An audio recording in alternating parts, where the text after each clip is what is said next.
All right, guys, welcome into this review with my buddy Glenn here, and I'll let him introduce himself in a second here, but he's got a fantastic facility here with what he does for hormone tests, blood panels, the whole shebang, and I got the chance to see my food sensitivities, my hormone results, and I wanted to share that same opportunity with you guys to see just how a man in his field thinks of these things and what he's looking for as he goes through, and just get that really detailed explanation. So he's here today, and we're going to go over my blood panel. All right, yeah, I'm Glenn. I'm the owner of Infinity Functional Performance. This is our clinic at Self-Made Training Facility here in Dallas. And Patrick just asked me to come and do a general workup on him and just sort of go over his health and his medical history. We did a basic lab panel on him. It's not super basic, but it's not super advanced. It's nice mid-range for somebody his age and his health. And we're just going to sort of go over some things. So, awesome, buddy. All right, appreciate it, man. No problem. Thank you. So on a side note, Patrick's actually also one of my trainers, so we collaborate a lot, and we sort of work back and forth. So, yeah, we got some Zerchers. Yeah, we got some Zercher stuff today, so we're excited about that. So yeah, this is our medical record that we utilize. You know, part of the process when Patrick comes in is he filled out a intake questionnaire, and our medical record utilizes an artificial intelligence system to organize the questioning. So when it asks a question based on how Patrick answers it, it asks different questions. And based on that, it formulates a health score. And Patrick's overall health score for this was about a 92%. And so if we sort of click on that, we can actually see some certain areas of basically care where he is having some things that we can improve upon. Oh, this is cool. I didn't see this last time. Yeah, so it lists his top 3 issues of cognitive, anxiety, and fungal. So over here we also have some toxic metabolic issues. Here's some symptoms of leaky gut, some elimination issues as well. We also identified some anxiety, some cognitive issues, some infection type concerns, fungal concerns. He also had some thyroid and some adrenal concerns, as well as some structural. And if you guys follow his YouTube channel and his videos, you'll know that he bases a lot of his training over injuries that he's had, and he's rehabilitating and improving on those his own. So as a patient, every time he comes in, he'll we'll modify this. We'll be able to see the actual areas change based on his health. So I'm able to take some of this information and correlate it with his physical and history that I integrate, and we can work it in with his lab panel as well. So we'll start with going over his labs. That was a cool graph. I think you showed me someone else's, but I didn't finish the full. Yeah. During the exactly. Yeah, to actually see my own stuff on there. Yeah. So some of these are the results that are actually flagged and out of range, but we'll go ahead and hit on those a little bit later. I just like to go over all the labs. I like to do teaching with my clients so that they understand even what normal lab values are. And the more I can educate my clients on, what this stuff sort of means, they're able to be more excited and part of their own care. I like to partner with people more than being more or less a dictator, give people ownership over some of their own stuff. So this is basically his what we call a comprehensive metabolic panel. And so within a comprehensive metabolic panel, we look at his blood glucose at the actual time that the blood was drawn. So blood glucose levels fluctuate through the day. So when he had this blood drawn, it was a fasting blood glucose, and it was 102, which is a little on the edge of the high side. We like to see blood sugars anywhere between 60 and 100. So, there's a number of things that could cause this, but I just sort of like to keep that in mind as we're going through. So, BUN and creatinine, those are kidney function tests. Okay, so his BUN is 20 and his creatinine is 1.2. We like to see it about a 20 to 1 ratio of BUN creatinine. He's pretty close to that, and none of these are actually out of range, so he has good kidney function. His sodium, potassium, chloride, they're all normal. Those are electrolytes. How often do you see people's electrolytes off? So it depends. So some of the most common would be sodium. So sodium would be off if somebody has, we call that a natremia. So hypernatremia is high proportional sodium to the actual blood volume and cellular level. And hyponatremia is low sodium.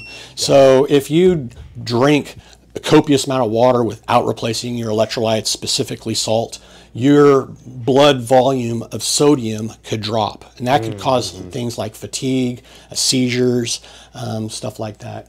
On the flip side, if your sodium levels are progressively increased, that could indicate a dehydration, a higher proportion of sodium to actual fluid volume. Okay, and so you'd actually have to replace water at that point in time. Otherwise, you could have neurological issues with that as well. So, is the average person usually off in like one of those electrolytes areas? Nope, the body's amazing. If you have normal kidneys, okay, then your body's going to be very good at regulating your sodium and your potassium. Oh, cool. And having an elevated potassium is also going to be something that happens if you have abnormal kidneys as well. So you could actually get abnormal potassium with muscle damage as well. So people that get crush injuries, it sort of crushes the red blood cells and potassium will leak out of them.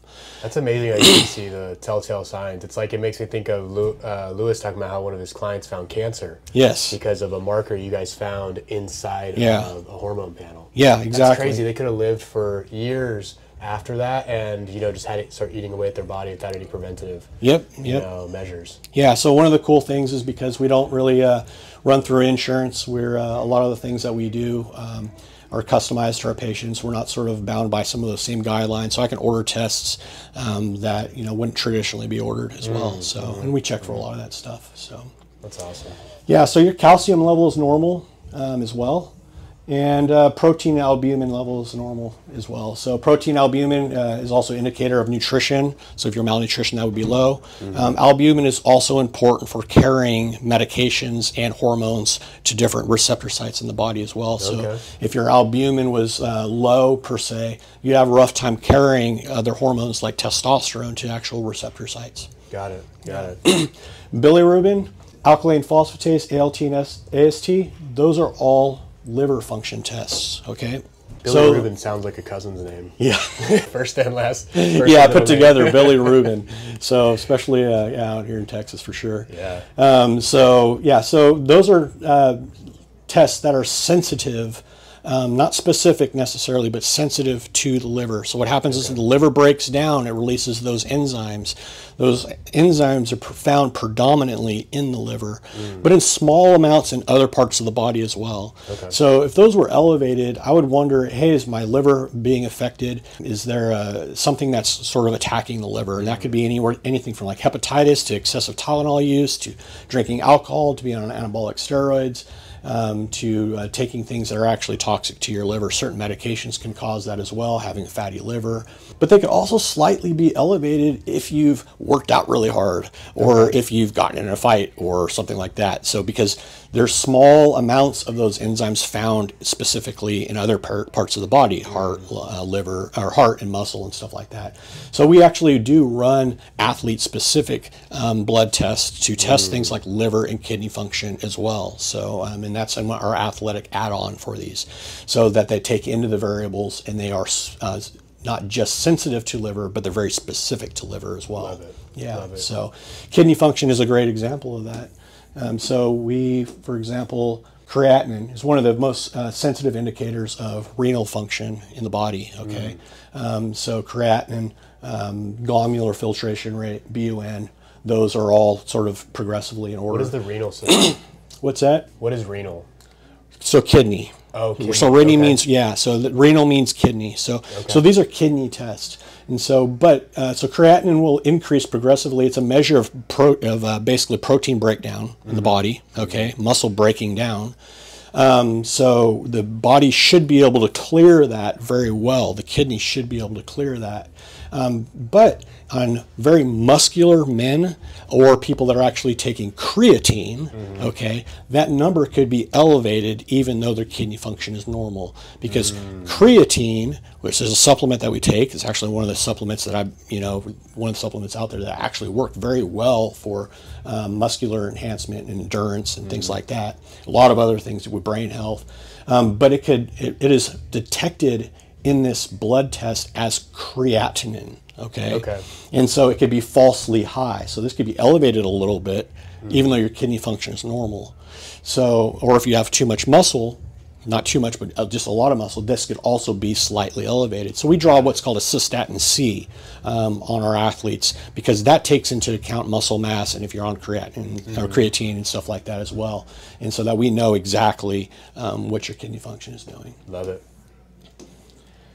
All right, so what we have here, as we come down, we have our complete blood count, okay? So that encompasses white blood cells, your hemoglobin, your hematocrit, and your platelets. So white blood cells, this is what elevates whenever you have an infection, okay? So that elevates if you have an infection, pending if you have a good, healthy immune system. It could also be extremely low or on the high end if you have different cancers like lymphomas or leukemias or other bloodborne, blood diseases per se.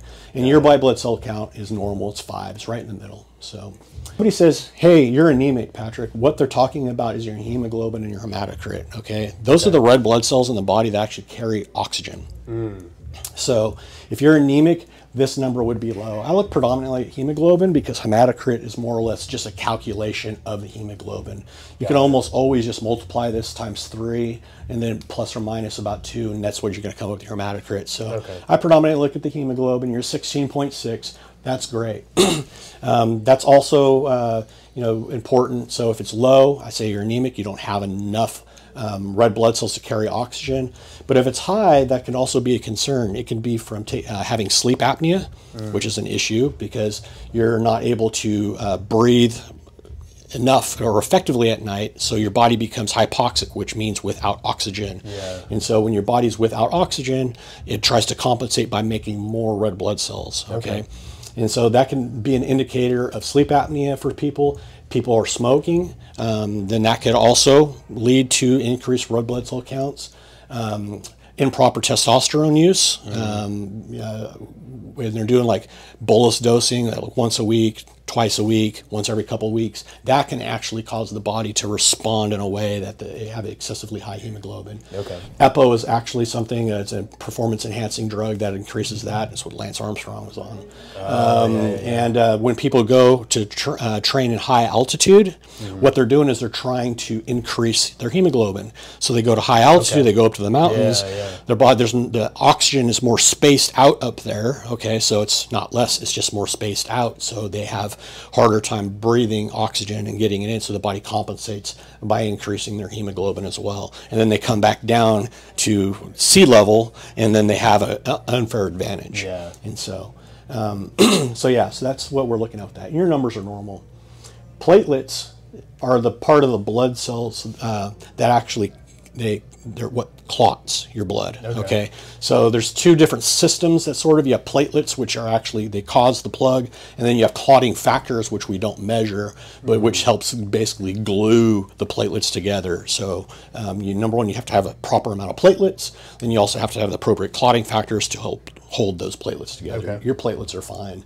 But there are certain things that can cause your platelets to be extremely elevated or extremely low. Lots of times those are sort of cancer type things. And so poor kidney function or renal disease could also cause your platelets to be broken down as well. So kidneys are also very important for making red blood cells. All right, so this is your differential.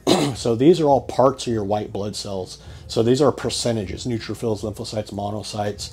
And so we add all these up, then it equals 100%. Got it. And so these are different, they are basically different types of white blood cells in different stages of maturity or different functions as well. So we look at this to determine if you have a chronic illness or if it's an acute illness. Also different types of cancers manifest with different levels of eosinophils or basophils, neutrophils, lymphocytes, that kind of thing. Oh, that's fascinating. Yeah. All right, so hemoglobin A1C, that's a blood sugar test. And what that is that measures your average blood sugar over a 90-day period of time. So how do we do that? Well, we figured out that blood glucose will bind to hemoglobin, the red blood cells that carry oxygen. They glycosate, they bind to that. And based on how much of that glucose binds to that red blood cell, we can determine a correlation of what your actual blood sugar is at that point. And so since a hemoglobin has a lifespan of about 90 days, we can determine by taking taking a sample of your hemoglobin and averaging out those red blood cells and figuring out what your average blood sugar is over a 90-day period of time. Okay. So 5.6 is really on the border of what we call pre-diabetic, okay? Yeah, that was one of the things that stood out to me Yeah, first. 5.6, 5.7 and above is sort of pre-diabetic. We're starting to get the low, mid 6 range. That's actually true diabetes. So I call this kind of like the liar test too for diabetics and stuff like that. So what happens is they might have somebody, you know, they might come in that day and their blood sugar is like 300 or 400 and they're saying, oh, I just had a bad day, forgot to take my insulin. And then I look and their A1C is like 13 or 14. And I'm like, wow. okay, yeah, you've had a bad day every day for the last 90 days. And so that's kind of why we take that, is because, yes, you had a spot blood sugar that day, but we don't really know. We want to know how it's been nonstop. So for you, you know, since you're borderline, but you're young, you're healthy, there's no real history of diabetes and no real issues, a lot of this is like dietary change. So we can modify this just purely by sort of changing the type of sugars that you eat, maybe sort of eliminating some of the pure, you know, single molecule sugars and having more complex carbs as part of, you know, your diet. And, you know, we can smooth that out, no problem. CRP, that is it's called C-reactive protein. So that is a measure of inflammation in the body. And so one of the reasons we do that is for cardiac health. And so CRP, you know, one of the things that actually tests for is inflammation, and, you know, is a test that we used to do and still do on kids and neonates, the kids that have a very immature immune system. So they may not get a spike in their white blood cell count because when I said healthy immune system, they haven't built that up yet. And so one of the first indicators for viral or even bacterial type issues with kids sometimes is elevated CRP. So we want to see this to be below 2, because if you are not sick or don't have any other underlying reasons for elevated inflammation, we want to make sure that it's not cardiac related, not like a metabolic syndrome type thing. Yeah. And because we know that, as if not even more important than cholesterol type issues, inflammation can be a pretty important cause for heart disease. Okay, so, but you're a 0.9 and you're fine. All right, so we got some thyroid function tests here, okay? So we have T3, T4 free, and which is what's the usable type of thyroid in the body, and TSH. So how does this work? So what we have is, you know, the usable thyroid in the body is essentially T3, and this is very, very broken down. It's much more complicated than this. Yeah, but as a layperson type of deal, so we're just sort of going to kind of pretend that, hey, T3 is like kind of what we use, and it's sort of circulating around our body. And so we have the pituitary gland up in our brain, and what happens is thyroid goes up there, T3, and the pituitary gland is sort of like the thermometer or the thermostat, and determines, hey, you're making too much thyroid or not enough thyroid. And so not enough thyroid, the body, the pituitary excretes something called TSH, or thyroid stimulating hormone. So basically a pre-hormone that is excreted, travels to the body, goes to your thyroid, and then that stimulates the rates of T4, okay? T4 needs to be converted to T3 in the body in order to be utilized, and it requires a number of factors. So it utilizes zinc, selenium, vitamin C, also a number of B vitamins in order to methylate and transition into T3. So, you know, we have a traditional range, which we don't typically treat off of all traditional ranges, because in another lecture I'll give the answers to why these ranges even exist, which is very, you know, it's, so we'll give a lecture on why the ranges exist, why they're different from different geographic areas and whatnot. And now, is thyroid something like it's predominantly something to worry about for women, or like men? Men and women both. Yeah, it has a lot to do with energy, health for a lot of things, skin, hair, but also energy and weight loss and weight regulation, temperature, things like that. And so having a low thyroid in general can make you be prone to being more like cold, having more difficulty losing weight, having less energy, things like that. And then too much thyroid could be the reverse. So you have somebody that's hyperthyroid, too much thyroid, to be like really thin, maybe have higher temperature, you know, it really has too much weight loss, that kind of thing. So your TSH is basically 7, okay? And so even though it's within range, I like to optimally bring the TSH down to around a 2, in some cases down at 2.5 or 1.5. Does that mean I'll just want to throw you on thyroid right out of the gate? No, it really doesn't. For me, and sort of understanding your body and your health, I just want to, the first thing I'm thinking is maybe some of the things that are converting your T4 to T3, because these numbers are both, maybe you're not absorbing those into your bloodstream very well. There's an in-between. There's an in-between, yeah. So that's the iron, or the zinc, the selenium, the vitamin C, the B vitamins. And so maybe you're not absorbing them in your gut. So maybe if we can sort of work on some gut health, possibly, especially since you had some of those things. Super deficient, a lot of people. Exactly. And you could have a methylation defect. And so not likely, because you're not really that far off, but I'm looking more to optimize you than anything. So this is something I noticed with you. Your TSH is a little out of the range of where I'd want it to be optimized. And that's a lot of what we do here, is to try and get you to be your very best. What is thyroid's relationship to testosterone? Does it have any, Yeah, it does have a lot, So, there's a precursor called DHEA that's actually made in thyroid as well, partially. All the sex hormones work well and in unison. They all have to work together. You can't just fix one and expect all of them to be good. But yes, testosterone, thyroid, growth hormone, adrenals, all of them need to work together in unison. They're all a team. There's a whole axis where they all kind of work together. Makes sense. Yeah. Thyroid peroxidase, I test that for people. What that is that's going to indicate an inflammatory issue that could be causing your thyroid to be attacked. So there's like Hashimoto's thyroiditis, you could have a gluten sensitivity. There's things that could be basically causing your body to attack the thyroid before your thyroid numbers even change. Thyroid's really good at compensating. And so if you could have normal thyroid numbers, but your thyroid peroxidase is high, that means that it's sort of giving the thyroid a beating, and then eventually someday you're like, oh, okay, your thyroid sort of poops out. Now you need to be on medication. So we look at thyroid peroxidase and some other tests, thyroglobulin, on some of our bigger tests to determine, the pre-health of the thyroid as well. And yours is fine. You're good. Okay.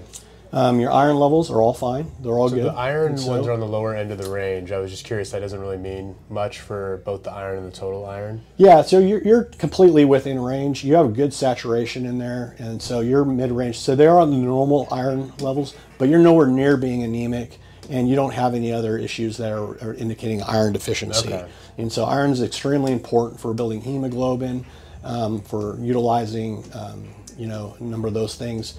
But no, your iron, even though it's within range, is nothing that I would optimize for you. Okay. Yeah. All right, so what we got here next is we got your total testosterone. You got a really good total testosterone level. It's 738. Appreciate it. So you're doing good with that. Embrace that. We'll do some things to maximize your testosterone's health. Your free testosterone is good and perfectly good in range. People talk about that number being different than testosterone. What's the relationship there? Yeah, so total testosterone is the amount of testosterone is actually circulating in your blood.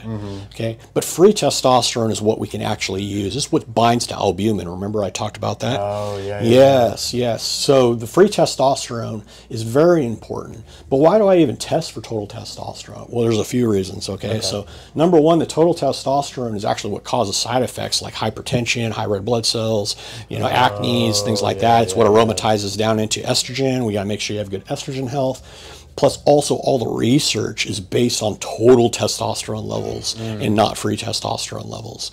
So, yes, I'm always paying attention to free testosterone, always. But research on levels of testosterone for replacement and testosterone health and adequate number of adequate levels of testosterone based on producing adequate amounts of estrogen to keep you healthy is all based on total testosterone. Okay. So that's why that's an important number for us. Got it. So here's another, your albumin, that was fine, that was up there as well. But your estradiol, okay, so E2. So there's a little progression. We don't have all the sex hormones in here. But, the mother hormone, we start at pregnenolone, that goes to androstenedione. Androstenedione goes to DHEA. For men, DHEA is converted into testosterone. And then testosterone is converted into about 85% E1, which is estrone. We didn't test for that. And then that converts into E2. Okay? And then another 15% converts into dihydrotestosterone, which is not on this test.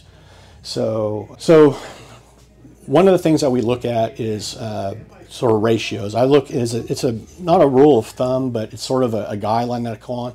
I like to see a nice ratio of about 20-to-1 for total testosterone to estradiol.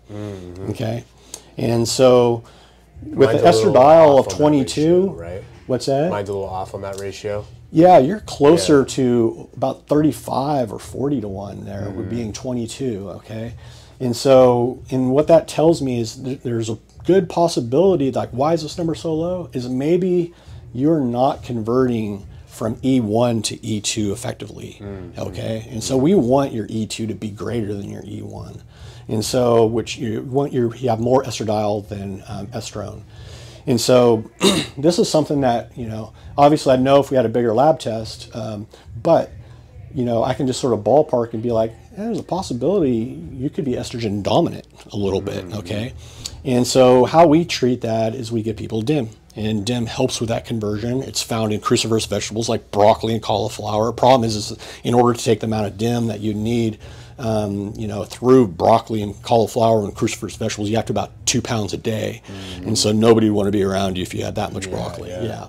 So another way to optimize your estrogen health and maximize your total testosterone is to take DIM. Because what that would do is it would bring down your levels of estrone, which estrone will bind to your total testosterone, will bring it down a little bit. It's actually going to be more apt to cause cancers and maintain belly fat. So just putting you on DIM alone can increase your estradiol, make a more proper ratio, can allow your testosterone total to raise a little bit. Okay, you're going to be more prone, or you're going to be more able to burn belly fat as well.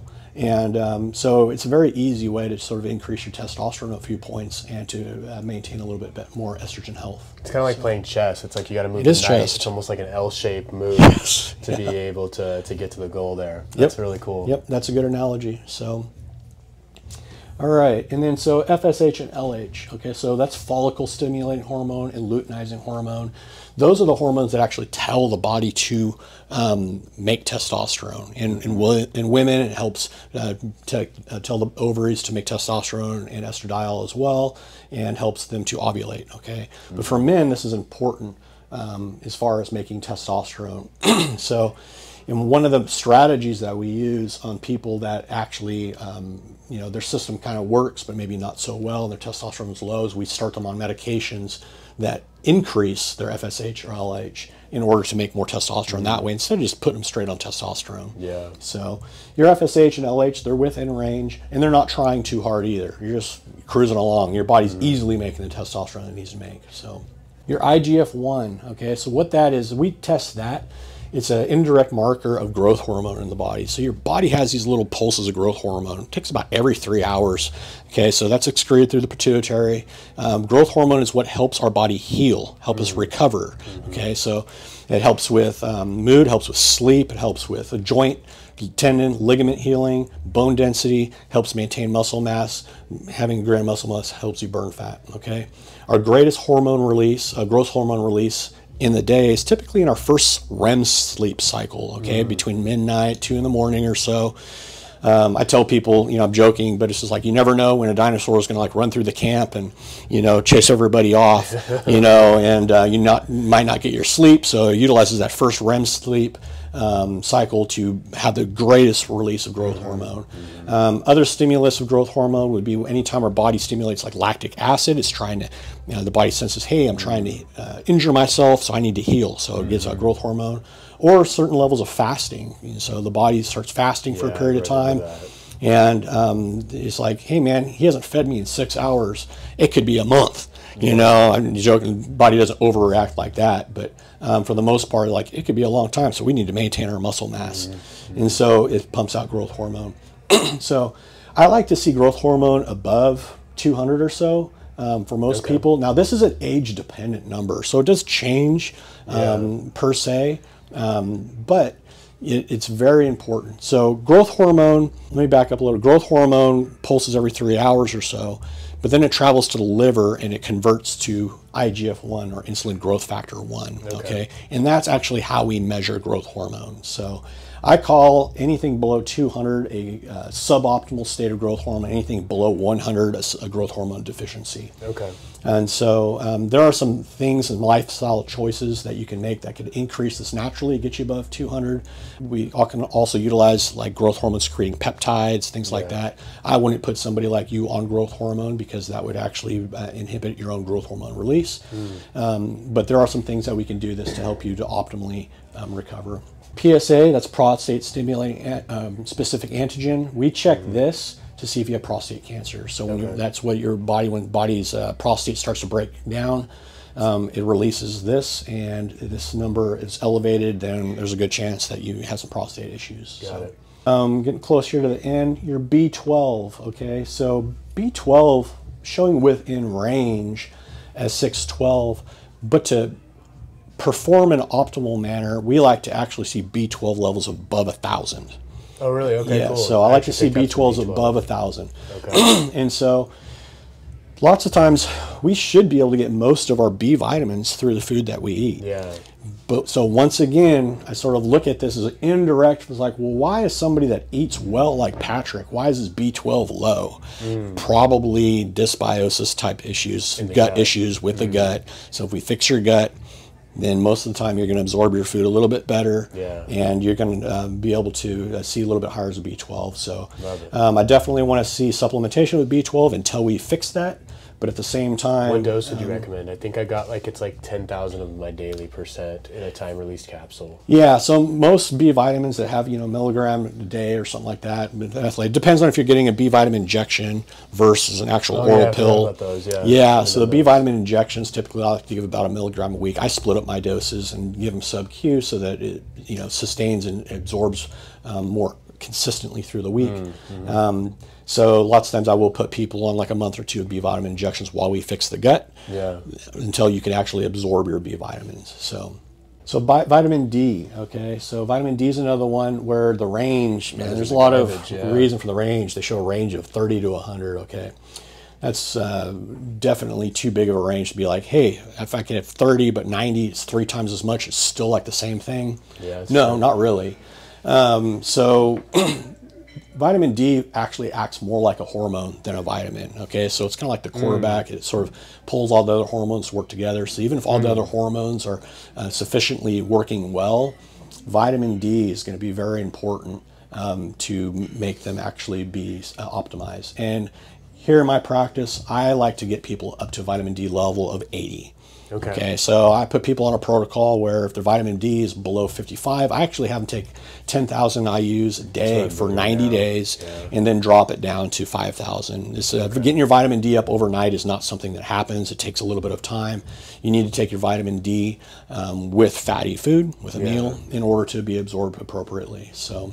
And with that, does that, mine being low, does that make you think of the gut at all, or is that not as dependent as B12? A little bit of gut, but honestly, there's pretty much everybody in the world has low vitamin D. So I mean, our main sources of vitamin D are going to be like mushrooms for food, mushrooms and like fortified cereals, and so as much as I like cereal, it's not something I'm going to recommend to people, but it's hard to get really good vitamin D at levels in our diet. People say, hey, sunlight. Some people just genetically don't absorb enough sunlight. I have people that come in from the oil fields or ride horses all day long, all summer, and they're just brown as can be, and their vitamin D levels are still in the gutter. And so most of the times people require supplementation. There's also other factors. You need to have adequate levels of magnesium in your body in order to have your vitamin D as well. So and this will also help optimize things like thyroid and stuff like that. So very cool. Cholesterol. So we're looking at total cholesterol. Now this is an abbreviated cholesterol panel for us. And so we typically, this is going to show your LDLs, your HDLs, triglycerides, and cholesterol. We also draw things like lipoprotein A's and B's, lipoprotein A, methylperoxidase levels, and plaque scores here. So, but this is going to be a good baseline for you. Your total cholesterol, we like to see it below 200, your 178. Your HDL cholesterol, which is generically going to be called the good cholesterol, even though apolipoprotein A is the most important part of your HDLs. Your HDLs of 47 is good, and so we need to have good. your LDLs are a little elevated. Okay, so and this is where sort of some of the controversy comes into play. That's what I was curious on, because I know cholesterol lines like some neurons and stuff, right? Like cholesterol is important for a lot of things. A lot of metabolic it's important for sex hormones and hormone production in general. But the fact that your LDL cholesterol, not all LDLs are bad. So I'd recommend next time you come in is maybe do a more extended cholesterol panel to see some of the subcomponents, because what we look at within LDLs is apolipoprotein B, and lipoprotein A. And so lipoprotein A is going to be a little more of a genetic aspect of a bad type of LDL, but at least we can implement some risk mitigation. But if your apolipoprotein B is off, then we know that, hey, truly, that's the bad part of the LDLs. Yeah. On the flip side, you're healthy, you're good BMI, your other numbers are fine, your LDL is a little slightly elevated, but if your ApoB is like really low, and plus your triglycerides are also normal, it's a fact, there's not a lot of evidence that shows that necessarily that's an issue. Okay. And so as long as you're maintaining lifestyle stuff. So what are some of the things that we can do to get your LDLs down? Well, eat more good HDL foods. Okay. So that's be fatty fish, almonds, good nuts that have the good omegas in there as well. We have olive oil, flax, krill oil, sesame oil, avocado oil. Those things are all coconut. They'll all bring your HDLs up, which will help break down your LDLs as well. Yeah. Fiber is great for bringing down your LDLs. A lot of times if you have high LDLs, I'll put people on a niacin protocol, which B3. But it requires, if you look at the fatty acid chain for omega-3s and omega-6s, which is also very important for cholesterol, they all require a lot of cofactors such as B vitamins. And if you have poor gut health, then you're not able to break down and have proper omega-3 to omega-6 ratios. So gut health is extremely important, even for fatty acid metabolism and cholesterol. So a gut protocol in itself, I see it all day long. It's it helps improve cholesterol levels as well. Okay, yeah, because off of the food sensitivity test that we did, I predominantly have removed dairy, honey, and eggs, and then I've just replaced it with a lot more fiber, like lentils and beans and vegetables and stuff like that. So I'm curious to see how everything moves along with a little bit of time on that. Yeah, and that's why we implement that. Excuse me. That's why we implement that as well. I don't have the food sensitivity up here on this program, but yeah, we did food sensitivity testing on Patrick, and it's what we do on everybody now when they come in for initial exam. Is we do a basic all the way up to comprehensive lab panel that encompasses all our hormones and a lot of these other things that we went over today. And then we also do food sensitivity, because food sensitivity, different than food allergy, okay? So we got food allergy, food sensitivity. Food allergy is like, hey, I take a peanut, I get hives, I get itchy, my throat starts to close up, the peanut tries to kill me and I want to die. Okay, that's an allergy, okay? Most of the time we know kind of like what we're allergic to or not. Food sensitivity is different. So food allergy is an IgE reaction, food sensitivity is IgE reaction. And so what food sensitivity is your body is mounting a response that it doesn't like against a food that you could be eating all the time. Okay? And it may not cause an immediate reaction, but it could be causing a chronic reaction. Those reactions could be anywhere from acid reflux to irritable bowel to constipation to bloating, not just GI issues. You could have skin issues, it could cause eczema, it could cause psoriasis, it could cause joint pain, it could cause fatigue, depression, tons of things. And that could be from foods like eggs, wheat, milks, cheeses, even different meats. For example, like I love steak. I've been eating, steak hamburgers majority of my life, and I found out, I have sensitivity to beef. I've had I've had athletes be allergic to chicken and turkey, and eggs. It's like, oh, that's all I eat. And so we'll start you on, start working on the hormones, things like that. But then also we'll take the foods that you're sensitive to and we'll eliminate that from your diet for a month. And so we'll eliminate those from your diet for a month, put you on a gut protocol, and then after a month, we start to reintroduce some of those foods to see if there's actual clinical application. Does the sensitivity actually convert over to an actual body reaction? So because I have people lose tons of weight just 4, 5, 6 pounds within weeks just off inflammation, and their mood increases. They're less depressed, like aches, pains, acid reflux going away. They've never been able to find a cure for it in their entire life, and it's literally just something that they're sensitive to in their food. Yeah, so, I know I'm less bloated. I've dropped probably like 5 pounds or so. Yeah, just like 2 weeks from it. Yeah, it feels good. I'm still breaking PRs in the gym. Yeah, as well. So yeah, it's definitely doing something. Switching over to from cow's milk to goat milk, right? Yeah, the only dairy I'm doing is goat's milk. Yeah. To supplement extra calories, and then it's a lot of sweet potatoes, rice, and beans, rotated with any type of meat, and fruit whenever I want that, and veggies whenever. But it's formed a good solid foundation. Good, and I think that's going to help you with your blood sugar control as well. I think we're going to know some changes with your cholesterol, and I think you can be really dialed in. Love it, man. Yeah. Well, thank you so much, Glenn. All right. For those of you guys watching, I'll make sure to include down in the description of this video or wherever you're listening to this at a link to Glenn and his website. You guys can go check him out. And you do telemedicine, right? Yeah, we do telemedicine. We have a couple locations. I'm not the only provider, and so there's a lot of options. So to come see us, or just come see us at Self-Made and get a look at this beautiful gym. Yeah, you can also come on down here to Dallas as well too, and come say hi to both of us. But if you guys want to get some blood work done and get some information like he shared here, just follow that link, and you'll be able to get squared away with everything that you need there. This is super helpful. This is my first ever blood panel, and this information now gets to change how I spend this next year in my health. How often would you say someone should get blood work? I think it's smart to get annual blood work at the very Once minimum. A year. Yeah, and then, it doesn't matter if you have any health problems or anything out of the gate, even somebody that's young in their 20s.